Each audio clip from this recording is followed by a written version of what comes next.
Perjumpaan Prabowo Subianto dan Joko Widodo dalam 2 kali kontestasi pemilihan presiden merupakan peristiwa politik besar dalam sejarah demokrasi di Indonesia.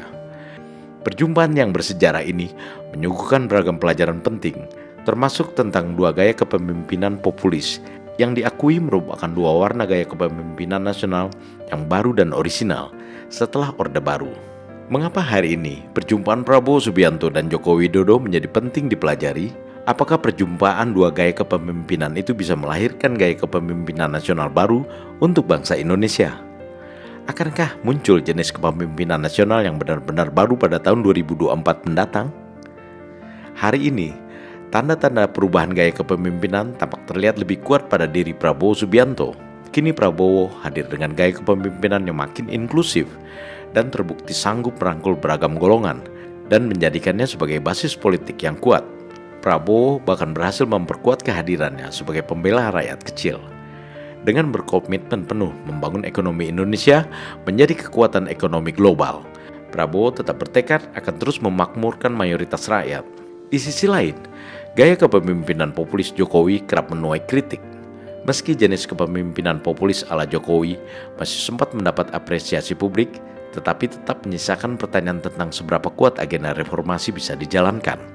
Pertanyaan besar, apakah Jokowi masih sanggup bertahan dengan kepemimpinan populis yang berpihak kepada rakyat? Makin menguat di tengah tatanan politik yang ikut ditentukan para oligarki, kartelisasi politik, dan kekuatan-kekuatan lama yang belum banyak mereformasi diri. Di titik inilah, perjumpaan Prabowo Subianto dan Joko Widodo muncul sebagai perjumpaan 2 negarawan yang satu sama lainnya berusaha keras mencari cara-cara dan pendekatan terbaik untuk membawa Indonesia menjadi negara maju.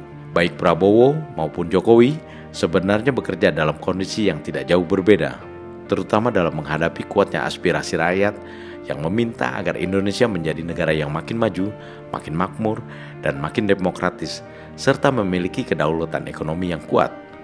Lantas, bagaimana melihat dan membayangkan gaya kepemimpinan populis dari 2 negarawan ini dalam merespon keadaan semacam itu?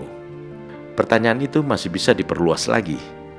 Bagaimana jika model kepemimpinan populis Jokowi itu berakhir dan tatanan baru hasil pemilu legislatif dan pemilihan presiden pada tahun 2024 nanti menggambarkan konfigurasi kekuasaan yang berbeda dengan era sebelumnya? Prabowo Subianto memunculkan respon menarik terhadap pertanyaan itu.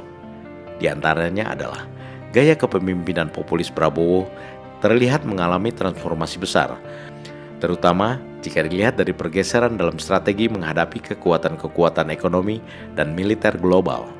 Prabowo Subianto yang sebelumnya sempat membangun retorika kritis terhadap Barat, kini justru dengan baik memiliki kepercayaan diri yang tinggi akan mampu memainkan peranan positif menghadapi kekuatan-kekuatan global jika mendapat mandat rakyat menjadi presiden. Prabowo terasa ingin menegaskan bahwa gaya kepemimpinan populis sesungguhnya bisa berjalan seiring dengan kepemimpinan yang efektif. Syaratnya, Indonesia bisa memadukan antara kekuatan objektif yang dimilikinya dengan tuntutan menjalankan politik luar negeri yang menguntungkan kepentingan nasional Indonesia. Dengan kata lain, keberhasilan politik luar negeri Indonesia di bawah Presiden Jokowi bisa diperluas dan ditingkatkan jika Prabowo mendapat mandat memimpin negara ini. Perjumpaan Prabowo Subianto dan Joko Widodo sebagai 2 negarawan pada akhirnya menegaskan bahwa rivalitas politik sesungguhnya memiliki dinamikanya sendiri dan tidak selalu merupakan permainan yang harus berakhir dengan meniadakan satu sama lainnya. Prabowo Subianto misalnya sanggup memunculkan kualitas terbaik yang dimilikinya justru ketika dirangkul Presiden Jokowi menjadi anggota kabinet dengan menjadi Menteri Pertahanan. Prabowo sukses besar merancang dan memodernisasi postur pertahanan Indonesia, terutama dalam memperkuat alutsista TNI, baik untuk matra darat, laut maupun udara. Prabowo juga berkomitmen penuh menjalankan perintah Presiden untuk terus meningkatkan kualitas produk persenjataan yang dibuat bangsa Indonesia sendiri. Kritik bahwa alutsista yang dibeli Menteri Pertahanan Prabowo bukan produk baru ternyata tidak mengurangi apresiasi publik yang menghargai keputusan Prabowo yang berani dan strategis dalam pembelian alutsista TNI.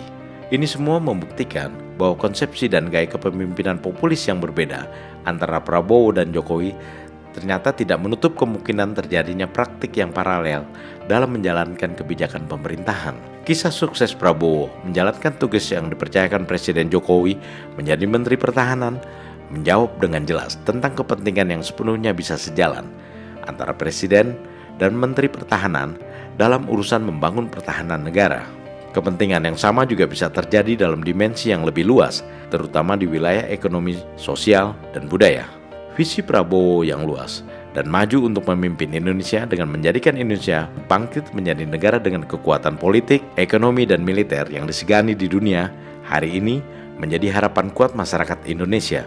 Di bawah kepemimpinan yang kuat dan efektif, sebagai negara dengan penduduk terbesar keempat di dunia dan memiliki kekayaan alam yang berlimpah, serta ditopang pertumbuhan ekonomi yang tinggi, jalan Indonesia menjadi negara besar dan maju akan terbuka lebar. Sejarah membuktikan perjumpaan Prabowo dan Jokowi sebagai dua negarawan mungkin sebelumnya akan sulit dibayangkan bisa terjadi.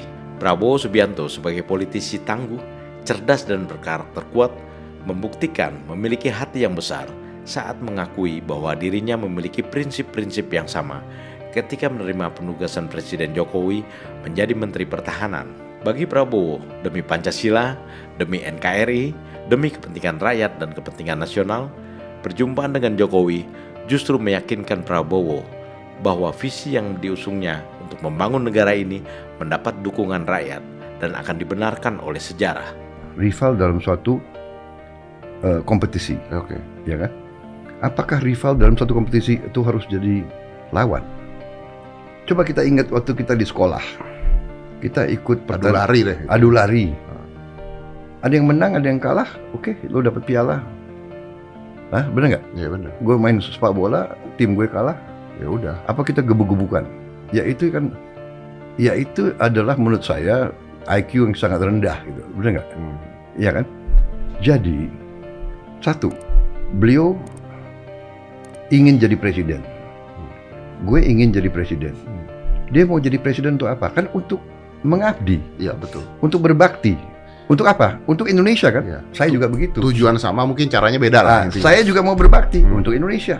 Nah, kalau sama-sama mau mengabdi untuk orang Indonesia, kok harus melawan? Setelah selesai ini ya? Iya, setelah selesai. Kan lebih baik dua-duanya kerjasama untuk mengabdi, untuk merah putih. Prabowo Subianto, the man of our time.